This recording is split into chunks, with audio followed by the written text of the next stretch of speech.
പശ്ചിമബംഗാളിലെ ബംഗുരിയിൽ സിജെപിയുടെ പേരിൽ സ്കൂളിൽ അതിക്രമം നടത്തിയ ആളെ നാട്ടുകാർ മർദ്ദിച്ചു കൊലപ്പെടുത്തിയെന്ന് പരാതി. സിജെപി അനുഭാവിയുടെ പിതാവാണ് കൊല്ലപ്പെട്ടതെന്ന് കോക്രോച്ച് ജനതാ പാർട്ടി. സിജെപിയുടെ സ്കൂൾ ടിക്കരോ ക്യാമ്പയിന്റെ പേരിലാണ് സ്കൂളിൽ അതിക്രമം നടത്തിയത്.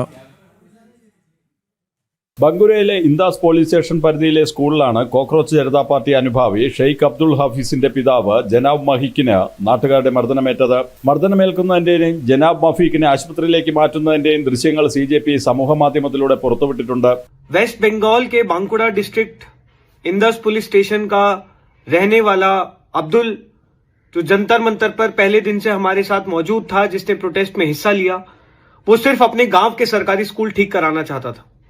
वो गया, लेकिन जैसे ही वो वापस अपने घर आया, भाजपा के गुंडे आए, उसके साथ मारपीट की और बीच बचाव में जब उसके पिताजी वापस बीच में आए तो उनके साथ भी मारपीट की. അക്രമികളെ ഉടൻ അറസ്റ്റ് ചെയ്യണമെന്ന് സിജെപി സ്ഥാപകൻ അഭിജിത് ദീപ്കെ ആവശ്യപ്പെട്ടു. സിജെപിയുടെ പേരിൽ സ്കൂളിൽ അതിക്രമം നടത്തിയ ജനാബ് മഫീക്കും നാട്ടുകാരുമായി സംഘർഷമുണ്ടായതിൽ പോലീസ് അന്വേഷണം ആരംഭിച്ചിട്ടുണ്ട്. വിഷയത്തിൽ ബിജെപിയെ ലക്ഷ്യമിട്ടുള്ള പ്രചാരണമാണ് സിജെപിയുടേത്. എന്നാൽ ബിജെപി ആകട്ടെ നാട്ടുകാരുടെ ഭാഗത്തു നിന്ന് പ്രതിഷേധമുണ്ടായെന്നും എന്താണ് സംഭവിച്ചതെന്നറിയാൻ അന്വേഷണം വേണമെന്നുമുള്ള നിലപാടിലാണ്. സംഭവത്തിന്റെ പേരിൽ സിജെപി അക്രമം നടത്താൻ സാധ്യതയുണ്ടെന്ന വിവരത്തിന്റെ അടിസ്ഥാനത്തിൽ പോലീസ് അതീവ ജാഗ്രതയാണ് പുലർത്തുന്നത്. ജനം, ഡൽഹി.